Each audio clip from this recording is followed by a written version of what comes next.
Assalamualaikum warahmatullahi wabarakatuh. Alhamdulillah. Alhamdulillahilladzi ja'ala taqwa libasas solihin. Ahmaduhu subhanahu wa ta'ala hamdan mu'tarifin bisidqil yakin. Asyhadu an la ilaha illallah wa la syarikalah wa asyhadu anna Muhammadan abduhu wa rasuluhu sayyidul awwalin wal akhirin. Allahumma shalli wa sallim wa barik ala sayyidina Muhammadin wa ala alihi wa sahbihi ajmain, amma ba'd.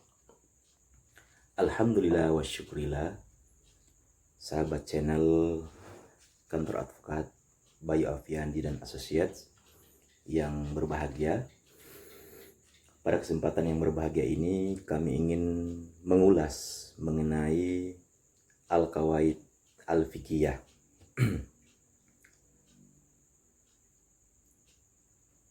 Di mana Al-Qawaid Fiqhiyah atau istilah kaidah-kaidah fikih dari terjemahan bahasa Arab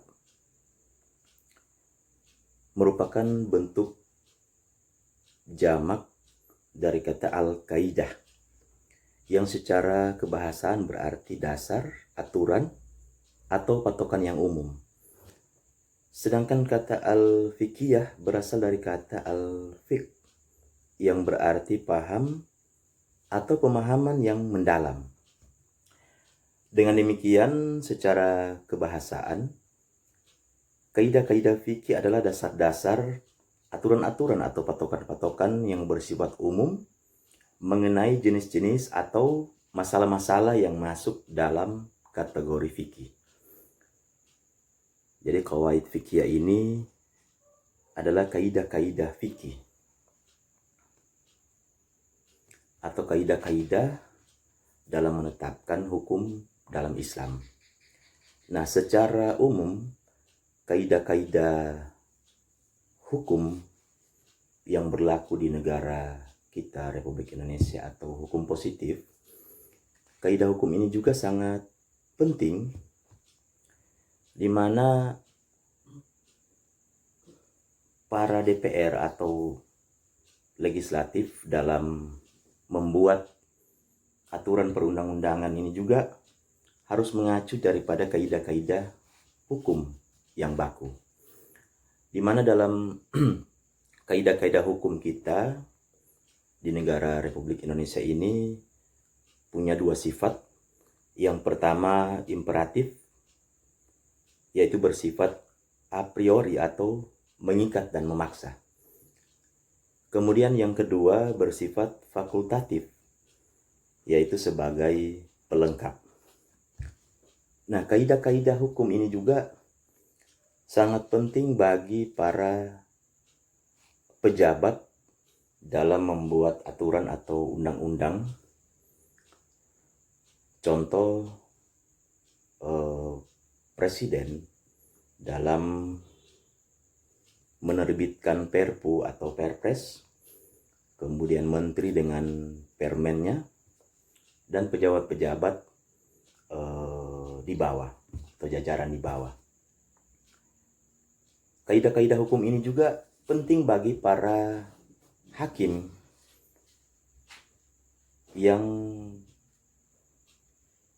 mengadili atau memutus perkara-perkara, contoh di pengadilan negeri untuk mengenai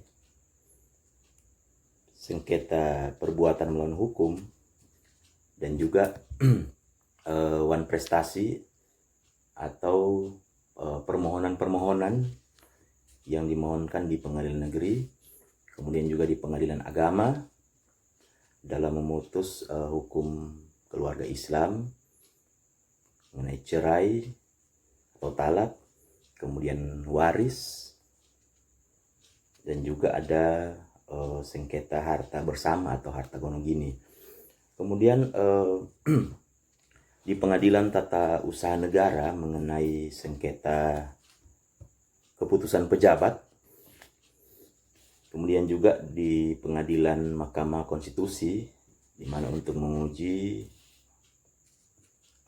undang-undang di bawah Undang-Undang Dasar 45. Intinya kaidah-kaidah hukum ini penting, di mana kalau dalam hukum positif kita, para pembuat undang-undang ini jangan sampai timpang tindih dengan hukum yang ada di atas atau hierarki perundang-undangan yang berlaku. Nah, dalam qawaid fikih atau kaidah-kaidah fikih ini sendiri juga sangat penting bagi seorang mujtahid atau seorang faqih dalam memutus aturan yang ada dalam hukum Islam. Ini juga dia harus mengacu dari hukum syar'i, yaitu dari Al-Quran dan hadis Nabi. Nah, sahabat yang budiman,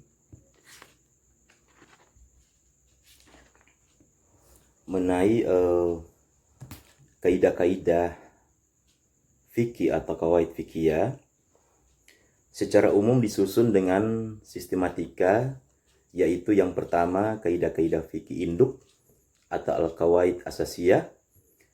Ini disebut induk karena banyak kaidah-kaidah cabang yang dapat dikembalikan atau diproyeksikan kepadanya. Kemudian yang kedua, kaidah-kaidah fikih cabang yang disepakati oleh mayoritas ulama. Yang ketiga, kaidah-kaidah fikih cabang yang diperselisihkan oleh para ulama. Nah, dalam kesempatan ini kami ingin mengulas kaidah-kaidah fikih induk atau al-qawaid al-asasiyah. Nah, kita masuk pada kaidah induk yang pertama, yaitu al-umuru bimaqasidiha. Artinya, segala perkara tergantung dengan niatnya. Kaidah ini diambil dan disarikan dari sejumlah nas-nas Al-Quran dan hadis. Di antaranya dalam firman Allah Subhanahu wa taala, "Wa ma kana li nafsin an tamuta illa bi idznillah, kitaba muajjala, wa man yuridu thawabat dunya nu'ti minha wa man yuridu thawabal akhirati nu'ti minha wa sanajziz syakirin." Artinya, sesuatu yang bernyawa tidak akan mati melainkan dengan izin Allah, sebagai ketetapan yang telah ditentukan waktunya. Barang siapa menghendaki pahala dunia, niscaya kami berikan kepadanya pahala dunia. Dan barang siapa menghendaki pahala akhirat, kami berikan pula kepadanya pahala akhirat itu. Dan kami akan memberi balasan kepada orang-orang yang bersyukur. Quran Surat Ali Imran ayat 145. Juga dalam firman Allah Subhanahu wa taala, "Inna anzalna ilaikal kitaba bil haqqi fa'budillaha mukhlis salahuddin." Sesungguhnya kami menurunkan kepadamu kitab Al-Quran dengan membawa kebenaran. Maka sembahlah Allah dengan memurnikan ketaatan kepadanya. Quran Surat Az-Zumar ayat 2. Juga firman Allah, "Wa ma umiru illa liya'budullaha mukhlishina lahuddin hunafa'a wa yuqimus salata wa yu'tuz zakah wa dzalika dinul qayyimah." Artinya, padahal mereka tidak disuruh kecuali supaya menyembah Allah dengan memurnikan ketaatan kepadanya dalam menjalankan agama yang lurus, dan supaya mereka mendirikan sholat dan menunaikan zakat. Dan yang demikian itulah agama yang lurus. Quran Surat Al-Bayyinah ayat 5. Bunyi kaidah tersebut juga sejalan dengan hadis Rasulullah SAW yang berbunyi, "Innamal a'malu binniyati wa innama likulli imri'in ma nawa, faman kanat hijratuhu ilallahi wa rasulih fa hijratuhu ilallahi wa rasulih, wa man kanat hijratuhu lidunya yusibuha aw imra'atin yankihuha fa hijratuhu ila ma hajara ilaih." Artinya, sesungguhnya segala perbuatan itu tergantung dengan yang telah diniatkan. Bagi setiap orang hanya akan mendapatkan apa yang diniatkannya. Karena itu barang siapa yang hijrahnya kepada Allah dan Rasulnya, maka hijrahnya kepada Allah dan Rasulnya. Barang siapa yang hijrahnya karena dunia, ia akan didapatkannya, atau karena perempuan yang akan dinikahinya, maka hijrahnya itu sesuai dengan apa yang diniatkannya. Ada beberapa hal yang dapat dipahami dari kaidah tadi. Yang pertama, mengenai tujuan niat. Pada dasarnya tujuan dan fungsi niat itu adalah untuk membedakan antara perbuatan ibadah dari perbuatan adat atau kebiasaan, dan untuk penentuan ta'yin atau spesifikasi atau kekhususan, di mana dalam hal ini dapat kita lihat perbedaannya dalam hal kita menahan lapar karena puasa dengan kita menahan lapar karena lapar biasa atau sedang diet. Nah, dengan adanya niat tadi itu, maka kita akan sadar bahwa kita sedang melakukan sesuatu. Contoh, kita niat puasa. Ketika kita lapar, maka kita tahu kita sedang berpuasa. Kemudian juga untuk membedakan ketika kita mengeluarkan zakat, kita berinfak, sedekah, ataupun kita memberi bantuan sosial yang biasa. Nah, dengan niat tadi itu, maka akan jelas kita sedang melakukan membayar zakat, atau sedang bersedekah, atau sedang membantu atau memberikan bantuan sosial. Ini juga dapat dilihat dalam ketika kita menyembelih hewan untuk kita makan sebagai lauk biasa, ataupun kita menyembelih itu sebagai akikah.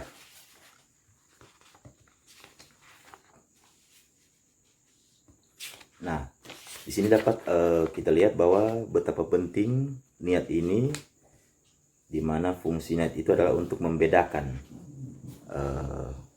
perbuatan kita itu.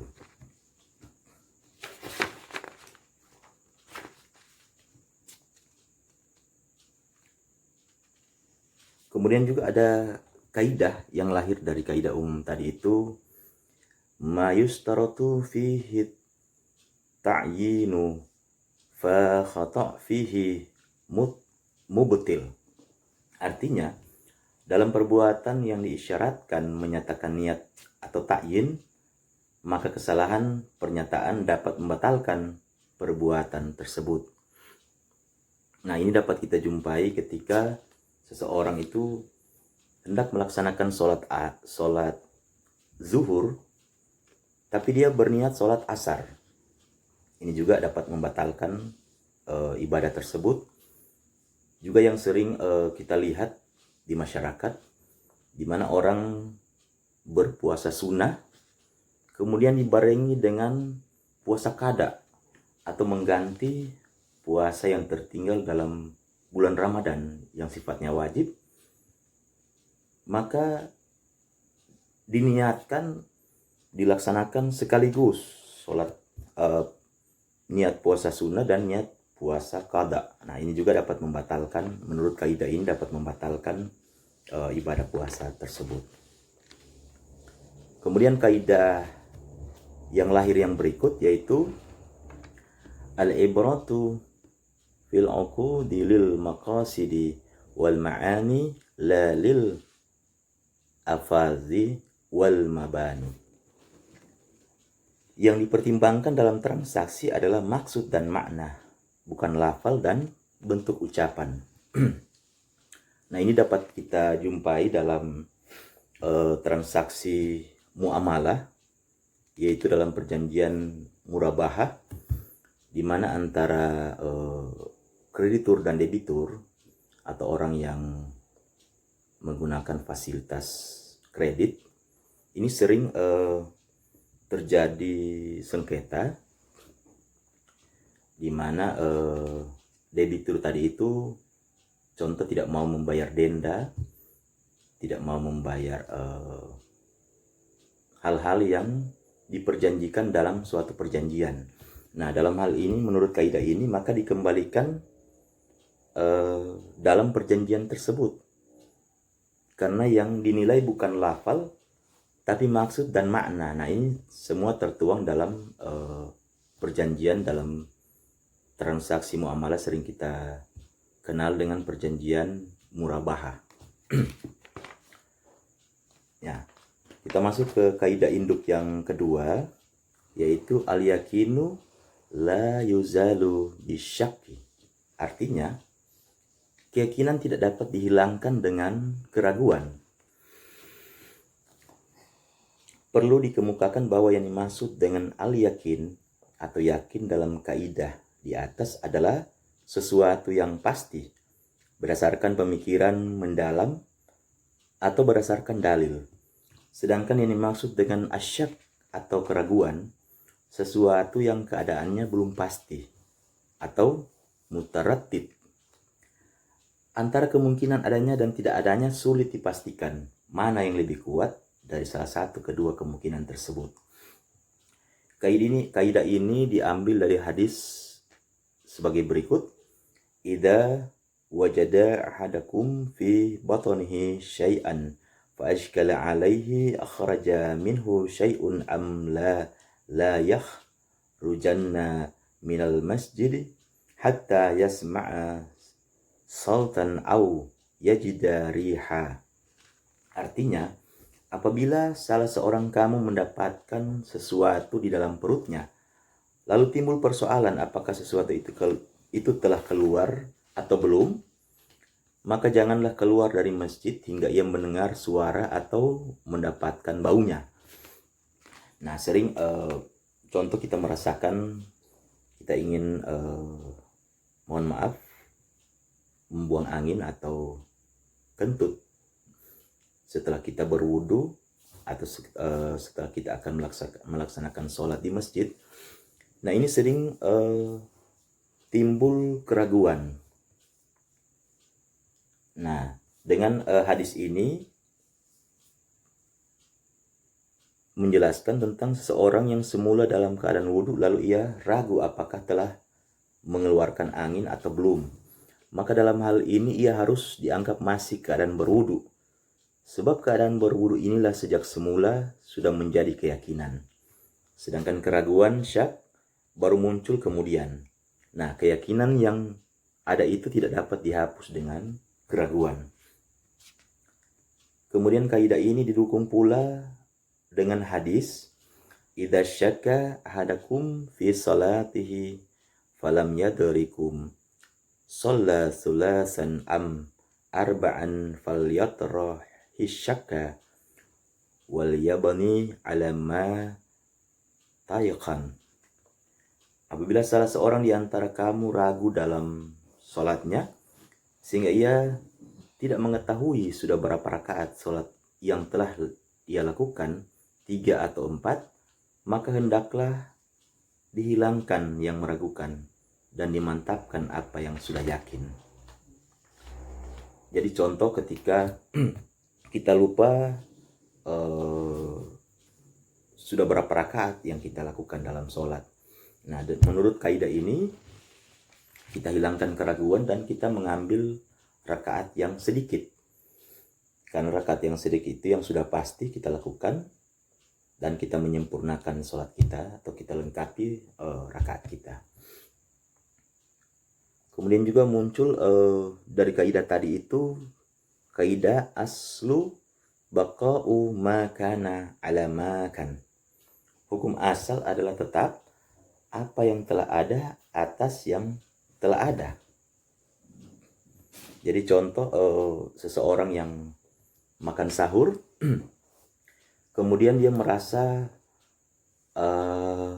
ragu apakah dia sudah masuk di waktu imsak atau belum, maka hal ini tidak membatalkan puasanya karena sudah jelas waktu imsak atau waktu yang terlarang untuk makan adalah sesudah terbit fajar. Kemudian kaidah aslu fil asya'il ibahatu hatta yadulla dalilu ala tahrim. Hukum asal sesuatu adalah boleh hingga ada dalil yang menunjukkan keharamannya. Kaidah tadi itu bersumber dari sabda Rasulullah SAW, riwayat Al-Bazar dan At-Tabrani yang berbunyi, apa yang dihalalkan Allah maka hukumnya halal, dan apa yang diharamkan maka hukumnya haram, dan apa yang didiamkannya maka hukumnya dimaafkan. Maka terimalah dari Allah pemaafatannya. Sesungguhnya Allah tidak melupakan sesuatu apapun. Hadis ini mengandung makna bahwa apa saja yang belum ditunjuki oleh dalil yang jelas tentang hal haramnya, maka hendaklah dikembalikan pada hukum asalnya, yaitu mubah. Atas dasar kaidah yang ditopang oleh dalil di atas, maka dipahami bahwa umpamanya ada seekor hewan yang sulit ditentukan keharamannya karena tidak ditemukan sifat-sifat dan ciri-ciri yang dapat dikategorikan hewan haram, maka hukumnya halal dimakan. Demikian juga seandainya ada jenis transaksi yang tidak jelas unsur-unsur yang mengharamkannya, maka boleh dilakukan. Ini sejalan dengan kaidah yang berbunyi, al-aslu fil mu'amalatil ibahatu hatta yadulla dalilu alit tahrim. Hukum asal semua muamalat adalah boleh hingga ada dalil yang menunjukkan keharamannya. Kemudian kaidah al-aslu fil ibadati tahrimu hatta yadullu dalilu alal ibahah. Hukum asal semua ibadah adalah haram hingga ada dalil yang menunjukkan kebolehannya. Kaidah ini dipegangi oleh mazhab Hanafi, sedangkan kaidah yang sebelumnya dipegangi oleh mazhab Asy-Syafi'i. Dua kaidah yang tampak bertentangan ini sebenarnya dapat dikompromikan, yaitu bahwa kaidah yang dipegangi oleh mazhab Syafi'i tersebut diterapkan dalam bidang muamalah, sedangkan kaidah yang dipegangi oleh mazhab Hanafi diterapkan dalam bidang ibadah. Nah, selanjutnya kaidah al-aslu fi kulli hadithin taqdiruhu bi aqrabi zamani. Hukum asal setiap peristiwa penetapan hukumnya menurut masa yang terdekat dengan kejadiannya. Nah, dalam hal ini kami memberikan contoh seorang dokter yang melakukan operasi sesar untuk mengeluarkan bayi dari kandungan. Kemudian dalam beberapa hari bayi ini ditakdirkan oleh Allah Subhanahu wa taala meninggal. Nah, dalam kasus ini maka kita melihat dalil ini, berdasarkan dalil ini kita melihat masa yang terdekat dengan kejadiannya. Jadi yang dapat diperiksa yang pertama kali adalah si dokter, apakah dia sudah melakukan standar operasional prosedur dalam melakukan operasi, dan apakah hal-hal itu sudah terpenuhi atau ada hal-hal lain, teknis lain yang mempengaruhi sehingga bayi tersebut meninggal dunia. Kemudian kaidah yang berikut, man syakka af'ala syai'an am la fal aslu annahu lam yaf'alhu. Barang siapa ragu-ragu apakah ia mengerjakan sesuatu atau tidak, maka menurut asalnya ia dianggap tidak melakukannya. Nah, menurut kaidah ini saya memberikan contoh ketika kita bingung atau lupa apakah kita sudah sholat, contoh sholat isya, apakah kita sholat isya atau belum. Nah, menurut kaidah ini kita dianggap tidak melakukannya, maka sebaiknya kita melaksanakan. Walaupun umpama kita sudah melaksanakan sholat isya sebelumnya, tapi kita ragu dan kita lupa apakah kita sudah sholat isya atau belum, maka sebaiknya kita mengulangi atau melaksanakan sholat isya itu sendiri. Nah, kita masuk ke kaidah induk yang ketiga. Al-masyaqqata tajlibul Al-masyaqqata tajlibu taisir. Artinya kesulitan mendatangkan kemudahan. Kaidah ini diambil dari ayat Al-Qur'an dan hadis Rasulullah SAW.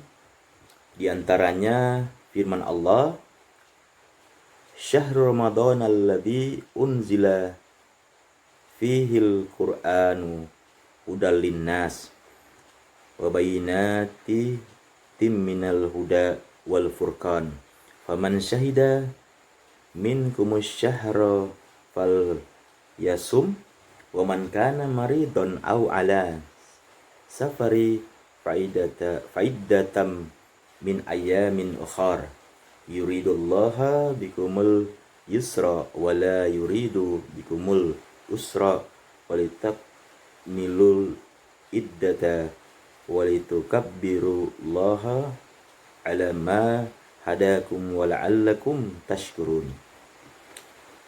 Artinya beberapa hari yang ditentukan itu ialah bulan Ramadan, bulan yang di dalamnya diturunkan permulaan Al-Quran sebagai petunjuk bagi manusia dan penjelasan-penjelasan mengenai petunjuk itu dan pembeda antara yang hak dan yang batil. Karena itu barang siapa di antara kamu hadir di negeri tempat tinggalnya di bulan itu, maka hendaklah ia berpuasa pada bulan itu. Dan barang siapa sakit atau dalam perjalanan, lalu ia berbuka, maka wajiblah baginya berpuasa sebanyak hari yang ditinggalkannya itu pada hari-hari yang lain. Allah menghendaki kemudahan bagimu, dan hendaklah kamu mencukupkan bilangan-bilangannya, dan hendaklah kamu mengagungkan Allah atas petunjuknya yang diberikan kepadamu supaya kamu bersyukur. Surat Al-Baqarah ayat 185. Selanjutnya, la yukallifullahu nafsan illa wus'aha laha ma kasabat wa 'alaiha maktasabat. Rabbana la tu'akhidna in nasina aw ata'na. Rabbana wa la tahmil 'alaina isran kama hamaltahu 'alal ladzina min qablina. Rabbana wa la tuhammilna ma la taqata lana bih wa'fu anna waghfir lana warhamna anta maulana fansurna 'alal qaumil kafirin. Artinya, Allah tidak membebani seseorang melainkan sesuai dengan kesanggupannya. Ia mendapat pahala dari kebajikan yang diusahakannya, dan ia mendapat siksa dari kejahatan yang dikerjakannya. Mereka berdoa, ya Tuhan kami, janganlah Engkau hukum kami jika kami lupa atau kami tersalah.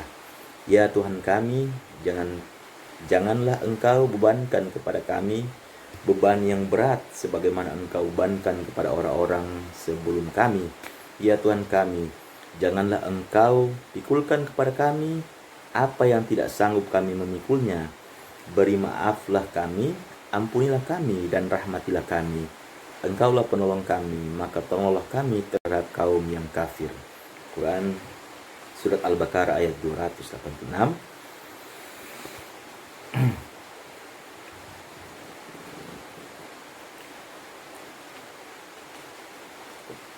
Jadi kaidah tersebut tadi juga didasarkan pada hadis Rasulullah SAW, bu'istu bil hanifiyatil samhah. Aku, kata Rasulullah SAW, dibangkitkan dengan membawa agama yang benar dan mudah.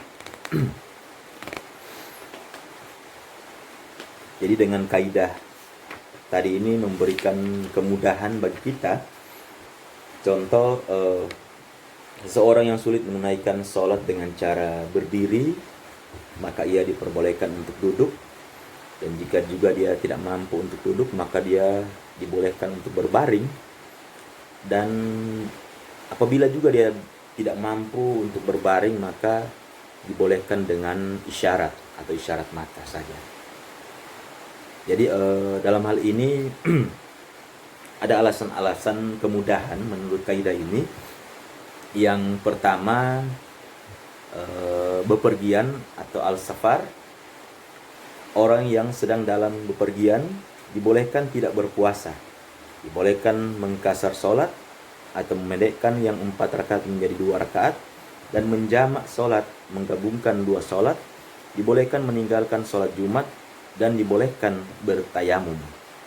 Kemudian yang kedua, yang sakit al-marad, orang yang sedang sakit dibolehkan tidak berpuasa, dibolehkan bertayamum, dibolehkan memakan makanan yang haram untuk berobat dan lain-lain. Kemudian ketiga, terpaksa atau al-ikrah, orang yang dalam keadaan terpaksa boleh memakan bangkai atau makanan yang haram. Kemudian lupa atau al-nisyan, jadi karena lupa seseorang yang makan ketika sedang berpuasa, puasanya dianggap sah.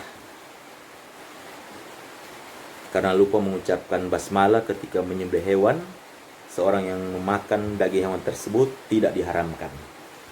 Kemudian yang kelima, karena kebodohan atau al-jahalah, karena kebodohan atau ketidaktahuan. Jadi seorang yang bercakap-cakap waktu khatib sedang berkhutbah pada hari Jumat, ini juga karena kebodohannya atau karena kejahilannya, ketidaktahuannya, tidak membatalkan sholat Jumatnya. Kemudian yang keenam, tidak mampu. Atas dasar ini, orang yang dipandang tidak cakap bertindak dibebaskan sama sekali dari beban hukum. Jadi seperti contoh anak yang kecil dan orang gila. Kemudian juga kesulitan umum. Nah, selanjutnya macam-macam keringanan. Kalau kita melihat dari dalil tadi itu, jadi ada 7 macam keringanan yang diatur dalam hukum Islam. Yang pertama, keringanan yang bentuknya pengguguran atau takhfif isqat. Umpamanya karena ada uzur syar'i, maka seseorang tidak diwajibkan sholat Jumat, menunaikan ibadah haji, dan lain sebagainya. Nah, ini dapat kita lihat dalam situasi sekarang ini, dalam masa pandemi COVID-19 atau penyebaran wabah virus Corona 19, di mana sebelumnya pihak Majelis Ulama Indonesia telah menghimbau untuk tidak melakukan sholat Jumat dan dilakukan di rumah. Ini salah satu keringanan. Kemudian yang kedua, keringanan yang bentuknya pengurangan atau takhfif tankis, ya. Umpamanya karena dalam keadaan musafir, maka seorang dibolehkan mengkasar sholat 4 rakaat menjadi 2 rakaat. Jadi dia meringkas 4 rakaat menjadi 2 rakaat. Kemudian yang ketiga, keringanan yang bentuknya penggantian atau takfif ibdal. Umpamanya karena sakit atau tidak memperoleh air untuk berwudu atau mandi janabah, maka wudu atau mandi janabah tersebut boleh diganti dengan tayamum. Kemudian yang keempat, keringanan yang bentuknya mendahulukan sesuatu yang belum datang waktunya atau takhfif takdim.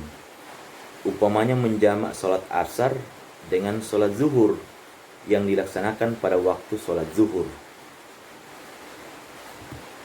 Sini disebut dengan jamak takdim, atau menjamak sholat isya dengan sholat maghrib yang dilaksanakan pada waktu maghrib. Ada juga atau mendahulukan membayar zakat sebelum datang tahun wajib zakat. Kemudian yang kelima, keringanan yang bentuknya mengakhirkan sesuatu yang telah datang waktunya atau takhfif takhir. Umpamanya menjamak sholat asar dengan sholat zuhur yang dilaksanakan pada waktu sholat asar. atau menjamak sholat isya dengan sholat maghrib yang dilaksanakan pada waktu isya. Sebut dengan jamak takhir. Orang yang uzur, sakit, atau bepergian boleh mengakhirkan puasa, yakni tidak melakukannya pada bulan Ramadan tetapi dilakukan setelah itu. Kemudian yang keenam, keringanan berupa pemberian kemurahan atau takhfif tarkis. Jadi karena untuk berobat atau dalam keadaan terpaksa, maka seorang dibolehkan memakan makanan yang haram. Kemudian yang ketujuh, keringanan berupa perubahan atau takhir. Umpamanya karena merasa takut suatu ancaman, maka seorang boleh melakukan sholat tanpa menghadap kiblat, ya. Jadi keringanan ini melakukan perubahan dalam ibadah dapat kita jumpai dalam sholat khauf atau sholat dalam keadaan perang atau sholat dalam keadaan takut, di mana ada gerakan-gerakan yang tidak lazim yang kita lakukan dalam rangka ini merupakan keringanan berupa perubahan atau takhir. Selanjutnya ada juga macam-macam hukum ruksah atau keringanan. Dari segi hukumnya, ruksah atau keringanan itu dapat dibagi kepada 5 macam. Yang pertama, ruksah yang hukumnya wajib dikerjakan. Umpamanya orang yang terancam jiwanya karena lapar, dibolehkan untuk makan bangkai atau makanan yang haram. Orang yang sangat khawatir dengan kesehatannya dibolehkan untuk berbuka puasa sebelum waktunya. Kemudian juga ruksah yang hukumnya sunnah untuk dikerjakan. Umpamanya mengkasar sholat bagi orang yang dalam perjalanan, tidak puasa bagi orang yang mengalami kesulitan dalam perjalanan, atau bagi orang yang sedang sakit. Kemudian yang ketiga, ruksah yang hukumnya mubah untuk dikerjakan atau untuk ditinggalkan. Umpamanya jual beli dengan sistem salam, yakni jual beli dengan pembayaran terlebih dahulu, sedang barangnya dikirim kemudian menurut perjanjian yang telah disepakati bersama. Yang keempat, ruksah yang hukumnya lebih utama untuk ditinggalkan. Umpamanya menjamak kedua sholat yang boleh dijamak, padahal seorang itu tidak mengalami kesulitan. Yang kelima, ruksah yang makruh hukumnya untuk dikerjakan. Umpamanya seseorang mengkasar sholat padahal jauh perjalanannya tidak sampai jarak 3 marhalah atau lebih kurang 84 km. Dari kaidah-kaidah induk tadi juga maka dapat ditarik kaidah-kaidah cabang, antara lain ar-rukhsu la tunatu bil ma'asi. Ruksah atau keringanan itu tidak dapat dikaitkan dengan kemaksiatan. Nah, ketika seseorang bepergian dalam rangka bermaksiat, maka ruksah tadi itu semua tidak berlaku pada dirinya.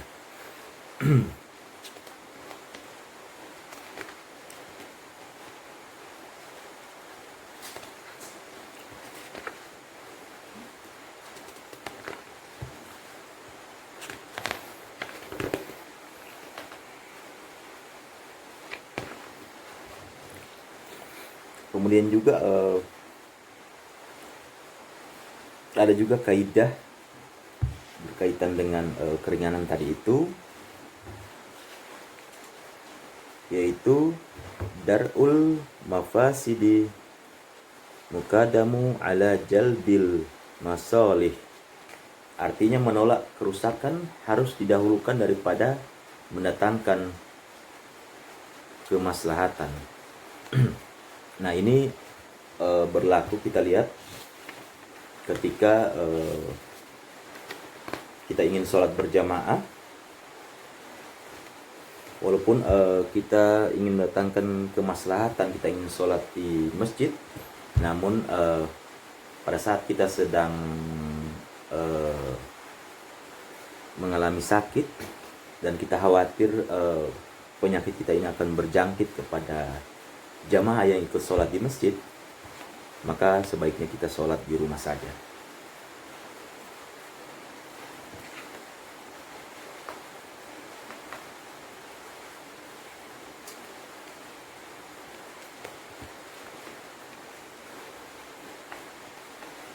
Kemudian juga ada kaidah al-hajatu tunazzalu manzilatad durru qati'am ammatan kanat aw khassah. Artinya kebutuhan itu ditempatkan pada tempat darurat, baik kebutuhan itu bersifat umum atau khusus. Jadi kaidah ini menjelaskan bahwa hajat atau kebutuhan mendesak dapat disamakan dengan darurat.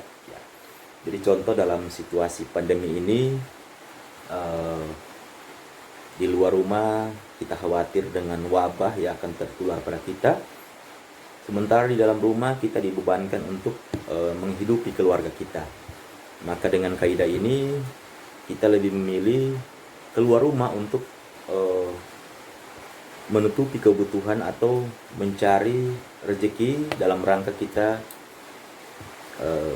menutupi kebutuhan-kebutuhan keluarga kita berupa makan, minum, biaya sekolah anak-anak dan lain sebagainya.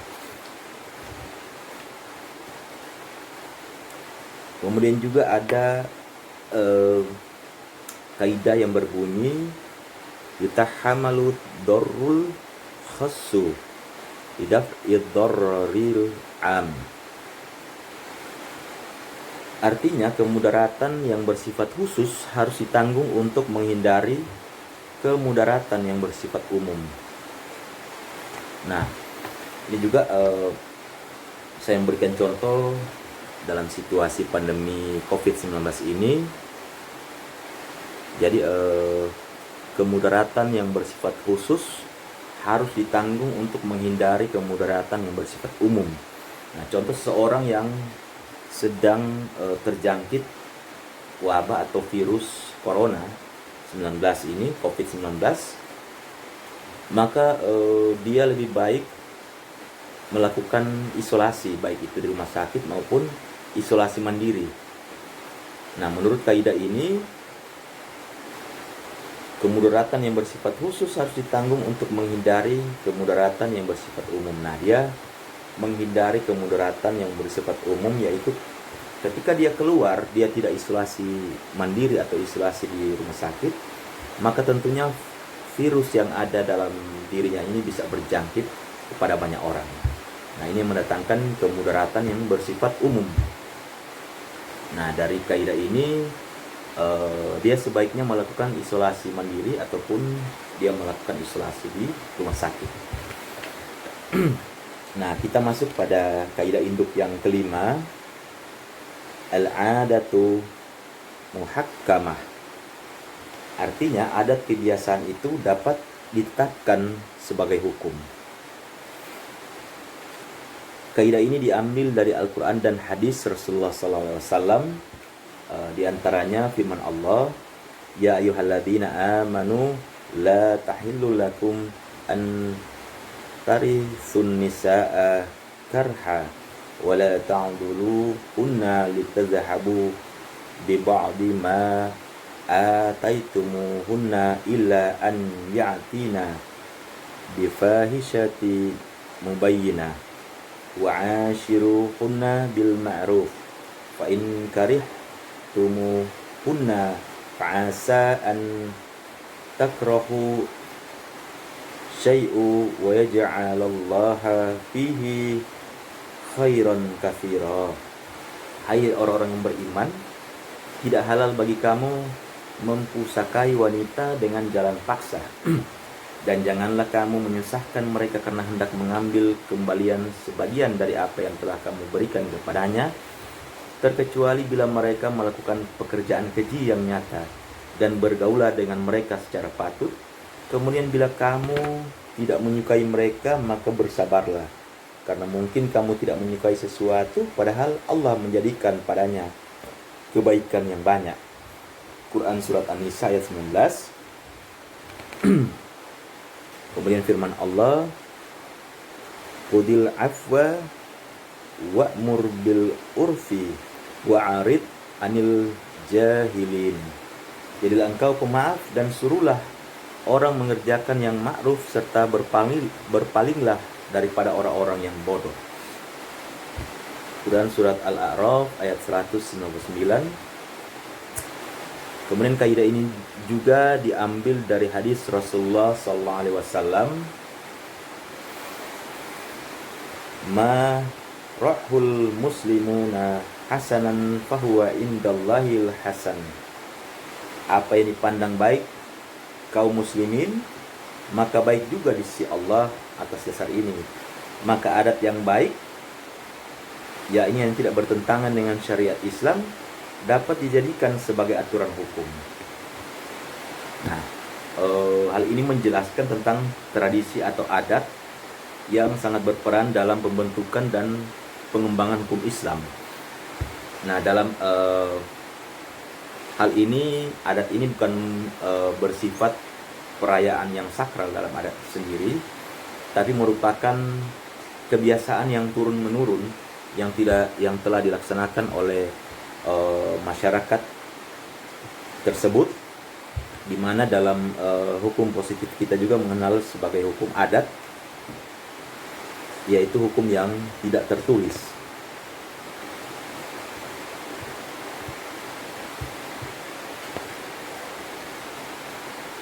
Nah,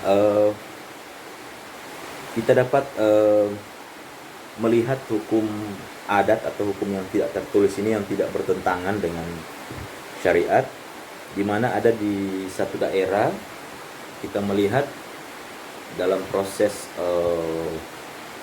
lamaran, di mana di daerah tersebut pihak calon mempelai wanita yang melamar calon mempelai pria atau laki-laki. Jadi hal ini tidak bertentangan, karena menurut